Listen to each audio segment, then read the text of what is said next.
دنیا کا سب سے مہنگا گھر امبانی کا، مکیش امبانی کا، اس کی انٹیلیا جو ڈپلیکیٹ انٹیلیا ہے، 4000 اسکوائر فٹ میں جو وہ گھر بنایا گیا ہے، وہ زمین تمہارے ابا کی نہیں ہے، وہ زمین وقف کی پراپرٹی۔ اس زمین کو اصل پاس کرانے کے لیے، اس زمین کو ابھی عدالت میں اس کا معاملہ چل رہا ہے، تو انہوں نے سوچا کہ وقف کی پراپرٹی تو خرید بکری ہوتی نہیں ہے، اسی لیے ایک ایسا قانون لاؤ کہ اس میں ڈی ایم کا سب سے بڑا رول ہوگا، اور اب قانون جو لائے جا رہے ہیں اس میں ڈسٹرکٹ کے اندر 2 ممبران غیر مسلم ہوں گے۔ آپ کیوں ایسا کرنا چاہ رہے ہیں؟ جب شیعہ وقف بورڈ اور سکھ وقف بورڈ، ہندو وقف بورڈ، جین وقف بورڈ، بودھ وقف بورڈ، اس کے اندر کسی مسلم کو داخل نہیں کیا جا سکتا ہے، تو بھارت کے اندر مسلم وقف بورڈ میں کوئی نان مسلم کو کیسے ممبر بنایا جا سکتا؟ اس کے اوپر بات آئے گی، میں بات کروں گا۔ البتہ جو حدیث آئی، چونکہ یہ حدیث دلیل ہے وقف کے لیے، کوئی بھی سامان آپ وقف کرتے ہیں اللہ کے لیے تو وہ چیز وقف ہو جاتی، جیسے اللہ کے نبی کی حدیث ہے اذا مات الا من صدقۃ جاریہ، آپ نے کوئی زمین صدقہ کر دی، آپ نے کوئی باغات اللہ کے لیے آپ نے وقف کر دیا کہ لے جاؤ بھائی آزاد ہے۔ اللہ کے نبی نے جنگ بدر کے موقع پر 7 باغات وقف کیے تھے۔ کسی یہودی کی وصیت تھی کہ اگر میں مر جاؤں جنگ میں، وہ مر گیا، حالت اپنی ہی عقیدے پر مرا، یہودیت پر مرا وہ، لیکن اس کی ایک وصیت تھی کہ میرے 7 باغات ہیں، یہ محمد کو الاٹ ہوگی میرے مرنے کے بعد۔ محمد رسول اللہ کے حصے میں وہ باغات آئے تو محمد رسول اللہ نے فوراً وہ 7 کے 7 باغات غریبوں، یتیموں، مسکینوں اور ضرورت مند لوگوں کے لیے وقف کر دیا کہ لے جاؤ، جو چاہے اس سے فائدہ اٹھا سکتا ہے، استفادہ کر سکتا ہے۔ بیرک ہے، یہ وقف ہے۔ آپ کوئی بھی سامان، زمین آپ نے وقف کر دی، مدرسے میں زمین دے دی، آپ نے مسجد بنوا دی، یتیم خانہ بنوا دیا، یا کوئی مکتب بنوا دیا، آپ مر کر چلے جائیں گے، آپ کو قیامت تک اس کا ثواب آپ کو ملتا رہے گا۔ دوسری چیز ہے علم ينتفع به، آپ ایسا گیان چھوڑ کر گئے، آپ ایک ایسی کتاب لکھ کر گئے کہ لوگ اس کو پڑھتے ہیں، فائدہ اٹھاتے ہیں، تو جب تک وہ کتاب سے لوگ فائدہ اٹھائیں گے، پڑھیں گے، تو ثواب اس کا ثواب آپ کو ملتا رہے گا، بھلے یہ آپ کی موت ہو چکی ہو۔ یا آپ نے کوئی حافظ قرآن بنوا دیا، جیسے یہ مدرسہ ہے، اس مدرسے میں بچے پڑھتے، آپ نے یہ کہا کہ مولانا صاحب، معتمم صاحب، جو بچہ حفظ کر رہا ہے ان میں سے ایک بچہ مجھے دے دیجئے، اس کا جو بھی خرچ ہے، 3 ٹائم کا کھانا اور اس کے کپڑے، سب چیز، اس کی پوری پرورش، 3 سال یا 2 سال میں حافظ قرآن بنتا ہے بچہ، تو 2 سال یا 3 سال تک آپ اس کا سب کچھ اپنے ذمے لے لیتے ہیں، تو وہ بچہ حافظ بنے گا تو حافظ بننے کا ثواب آپ کو ہوگا، بھلے ہی آپ مر کر چلے جائیں۔ وہ بچہ کسی اور کو حافظ بنائے گا، اس کا بھی ثواب آپ کو ملے گا۔ یہ سلسلہ جہاں تک چلتا رہے گا وہ ثواب آپ کو ملتا رہے گا۔ اور علم ينتفع به، ایسا علم جس سے لوگ نفع اٹھائیں، فائدہ اٹھائیں، ایسی چیز۔ تیسری چیز کیا ہے، میں بہت شارٹ کر کے بتا رہا ہوں چونکہ مجھے ابھی سیرت نبی پر آنا ہے، تقابل ادیان کے تعلق سے بات کرنی ہے، چونکہ یہ مبارک مہینہ بہت اہم ہے، ربیع الاول کا مہینہ ہے۔ 1498 سال پہلے ایک بہت بڑی خوشخبری ملی تھی اس پوری دنیا کے مانو جگت کو، مانو جاتی کو، میں اس تعلق سے بھی بات کروں گا۔ تو تیسری چیز، او ولد صالح یدعو لہ، یا آپ اولاد نیک چھوڑ کر کے گئے، آپ کی اولاد آپ نے اس کو نیک بنایا، اور نیک بنانے کے لیے سب سے پہلا طریقہ یہ ہے، پہلا راستہ، اسٹیپ یہ ہے، you have to educate your child according to the Islamic concept۔ آپ اپنے بچے کو پڑھائیے عقیدہ سمجھائیے، مکتب میں بھیجیے، مدرسے میں بھیجیے، حافظ قرآن بنائیے، عالم دین بنائیے ان کو، اور بھی چیزیں آپ ان کو پڑھا سکتے ہیں، لیکن بنائیے آپ ان کو دیندار بنائیے، نیک بنائیے۔ آپ کی اولاد اگر نیک ہوگی، آپ مر کر چلے جائیں گے، لیکن جب بھی نماز پڑھے گا، وہ ہاتھ اٹھائے گا دعا کے لیے، تو آپ کو ایصال ثواب کرے گا۔ اور ایک بات ذہن میں بٹھا لیجیے، اگر کوئی شرابی بھی قرآن پڑھ کر کسی کو ایصال ثواب کرتا ہے تو بیچ میں کہیں چیکنگ نہیں ہوتی، حضرت جبرائیل یا کوئی فرشتہ نہیں کہتے کہ ذرا دکھاؤ یہ ثواب کہاں سے آ رہی، یہ نیکی کہاں سے ٹرانسفر ہوئی۔ اگر کوئی گنہگار آدمی بھی، اگر کوئی کمبخت آدمی بھی اگر ثواب نیکی یعنی کچھ پڑھ کر کسی کے نام کے لیے کسی کی روح کو پہنچاتا ہے تو وہ ڈائریکٹ پہنچتا ہے، وہ نیکی اس تک پہنچتی ہے اور اس کی مغفرت کی جاتی ہے۔ اگر وہ مغفرت شدہ ہے، مغفرت ہو چکی، تو ان کے درجات بلند کیے جاتے۔ اسی لیے ضروری ہے کہ آپ اپنے بچوں کو اس لائق بنائیں کہ تاکہ مرنے کے بعد وہ بچے آپ کے لیے نجات کا ذریعہ بنیں۔ اور ولد صالح یدعو لہ، یا ایسا ہے کہ آپ ماسٹر بنانا چاہتے ہیں بچوں کو، بنائیے۔ اسلام منع نہیں کرتا، اسلام کسی بھی چیز کو جو جائز ہے منع نہیں کرتا۔ آپ اپنے بچے کو ماسٹر بنائیے، آپ اپنے بچوں کو ڈاکٹر بنائیے، آپ اپنے بچے کو کچھ بھی بنائیے، لیکن یہ ہے کہ نیک ضرور بنائیے۔ نماز سکھا دیجیے، دین کے عقیدے سکھا دیجیے، موٹے موٹے جو مسائل ہیں وہ سب سے ان کو روشناس کرا دیجئے۔ انشاءاللہ تبارک و تعالی آپ اس دنیا سے چلے جائیں گے لیکن ثواب آپ کو ملتا رہے گا۔ یہ باتیں کس نے بتائی؟ جناب محمد رسول اللہ صلی اللہ علیہ وسلم نے۔ میرے بھائیو، یہ جو مہینہ ہے یہ ربیع الاول کا مہینہ، ربیع الاول کا مہینہ بہت ہی اہم مہینہ۔ اس میں 1498 سال پہلے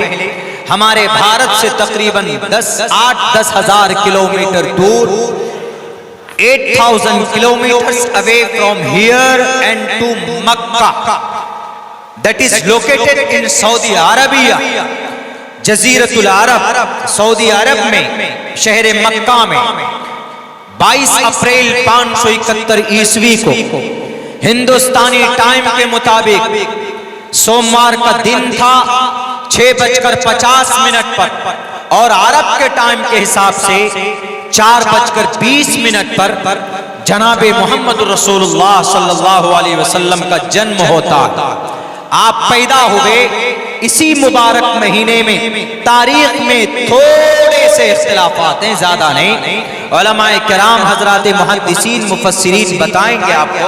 لیکن مہینہ یہی تھا۔ اسی لیے میں تاریخ متعین نہیں کرتا، میں مہینہ بتا رہا ہوں۔ ربیع الاول کا مہینہ تھا۔ Why Allah sent the last messenger to teach the people? Why? اللہ تبارک و تعالیٰ نے محمد رسول اللہ سے پہلے بھی سوا لاکھ انبیاء کرام کو بھیجا، لیکن آخر میں محمد رسول اللہ صلی اللہ علیہ وسلم کو بھیجا۔ کیوں بھیجا؟ یہ سوال کرتے۔ ابھی 20 تاریخ میں احمد نگر مہاراشٹرا شریڈی جس قریب ہے، وہاں سے پروگرام تھا۔ ایک چیئرمین تھے، سناتن دھرم ان کا تھا، اور انہوں نے مجھ سے ایک پرچے میں لکھ کر سوال کیا کہ مولانا آپ کے Muhammad respect peace be upon ہم، یہ سب جملے لکھے، اور انہوں نے کہا کہ محمد رسول اللہ کی جیونی کو آج کے زمانے میں اگر اپنایا جائے تو کیا فائدہ ہو سکتا؟ محمد تو بہت پرانے تھے، آپ کے 1400 سال 1458 سال پہلے ان کو نبوت دی گئی تھی۔ آج کے زمانے میں اگر سماج کو ترقی کرنا ہے تو اس نے اپنے اوپینین بتائے کہ آج ماڈرن زمانے کو اپنانا ہوگا۔ آپ کے محمد کی لائی ہوئی شریعت کے مطابق انہوں نے اپنی سوچ بتائی کہ اگر چلا جائے تو قوم اور سماج کے اندر انقلاب پیدا نہیں ہو سکتا۔ میں نے کہا کہ آپ کی یہ سوچ اور آپ کی اوپینین جو ہے یہ صرف ایک سوچ کے آدھار پر ہے، ریسرچ کے آدھار پر نہیں۔ ہم نے کہا پہلی بات تو یہ سمجھیے کہ ہمارے نبی آخری نبی، ان کے بعد اب کوئی نبی نہیں آنے والا، اور ہمارے نبی کی زندگی میں تمام دنیا کے انسانوں کی کامیابی کے لیے اللہ نے ایک سسٹم رکھا ہوا، لقد کان لکم فی رسول اللہ اسوۃ حسنہ، کہ دنیا کے انسانوں محمد کی زندگی میں تمہارے لیے ایک اسوہ، اور یہ سسٹم، یہ نظام صرف قرآن میں نہیں، شریمد بھگوت گیتا کے ایک شلوک جو بہت فیمس ہے، یدا یدا ہی دھرمسہ گلانربھوتی بھارتا ابیدھانم دھرمسہ تداتمانم سرجامہم۔ جب زمین پر برائی ہوتی ہے، جب زمین پر کوئی کسی غریب پر ظلم کرتا ہے، جب اس زمین کے اوپر کوئی اللہ کے ایشور کے بندوں کو پریشان کرتا ہے، جب کوئی زمین پر اپنے پاور کا غلط استعمال کرتا ہے، جب زمین پر کوئی ادیوگ پتی کسی غریب کو کے اوپر رشوت کی تھیلیاں کھول کر ظلم ستم کروایا جاتا، جب اس زمین کے اوپر اچھائیوں کا ہنن ہوتا، جب اس زمین پر بلڈوزر کے ذریعے سے غریبوں کے گھر توڑ دیے جاتے، جب اس زمین کے اوپر ایک خاص سمودائے کے مدرسوں اور مساجد کو شہید کیا جاتا، جب اس زمین کے اوپر ٹوپی اور داڑھی کے نام پر ڈنڈے مارے جاتے، جب اس زمین کے اوپر غریب 75 سال کے بوڑھوں کو ٹرین میں داڑھی پکڑ پکڑ کر تھپڑ مار کر ان کی آنکھ کو پھلا دیا جاتا، جب ایسا ظلم ہوتا ہے تو سنو، شریمد بھگوت گیتا کہتا ہے یدا یدا ہی دھرمسہ گلانربھوتی بھارتا ابیدھانم دھرمسہ تداتمانم سرجامہم۔ یاد رکھو دنیا کے ظالموں، دنیا کے فرعون کے اولادوں، اگر رب نے ایشور نے تمہیں طاقت دی ہے تو غریب مظلوم غریب کے اوپر ظلم کرنے کے لیے نہیں، ایک خاص سمودائے کے مسجد مساجد اور ان کی عبادت گاہوں کو توڑنے کے لیے نہیں، بلکہ انصاف کرو، انصاف کرو، ورنہ رب کے پاس ایک ایسا بلڈوزر ہے، اگر رب نے اس کو اجازت دی تو پوری دنیا کا بلڈوزر ایک طرف اور رب کا بلڈوزر ایک طرف اٹھائیے۔ جب رب ذوالجلال نے اس بلڈوزر کی طاقت کی قسم قرآن میں کھاتا ذی قوت عند ذی العرش مکین، حضرت جبرائیل کو اللہ نے اتنی طاقت دی، اتنی طاقت دی، ان کا ایک پر پوری دنیا 6 کروڑ 30 لاکھ مربع میل کے علاقے میں جو اللہ نے 4 ارب 60 کروڑ سال پہلے اس زمین کو بنایا ہے، جبرائیل کو اتنی طاقت دی ہے، اگر وہ ایک پر کے ذریعے چاہے تو اس پوری زمین کو پلٹ سکتا ہے۔ رب کے پاس اتنی بڑی طاقت ہے، لیکن کبھی بھی اسلام نے یا کبھی بھی محمد رسول اللہ نے طاقت ہونے کے باوجود بھی اس کا مس یوز نہیں کیا، جب ضرورت پڑی تو استعمال کیا۔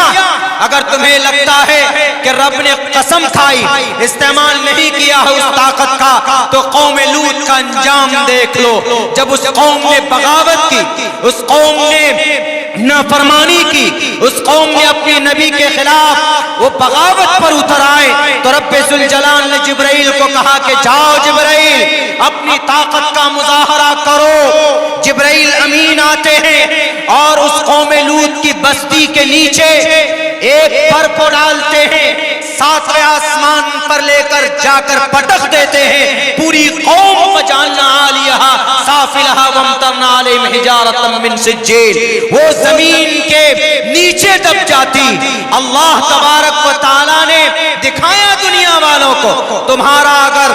ظلم بڑھ جائے گا، تمہاری سرکشی بڑھ جائے گی، تو میرے پاس بھی تمہارے پاس تو ڈپلیکیٹ بلڈوزر ہے، اگر اس کا بیرنگ ٹوٹ جائے تو 5 دن تک رکھنا پڑے گا گیرج میں۔ رب کے پاس ایسا بلڈوزر ہے، ایسی طاقت ہے کہ امریکہ کے پاس بھی اس کا کوئی توڑ نہیں. دنیا کے پاس رب کے علاوہ کسی کے پاس وہ طاقت نہیں ہے جو جبرائیل امین کے پاس طاقت ہے. اللہ کے نبی نے مس یوز نہیں کیا تھا. محمد الرسول اللہ کو طائف کے میدان میں پتھر مارے گئے.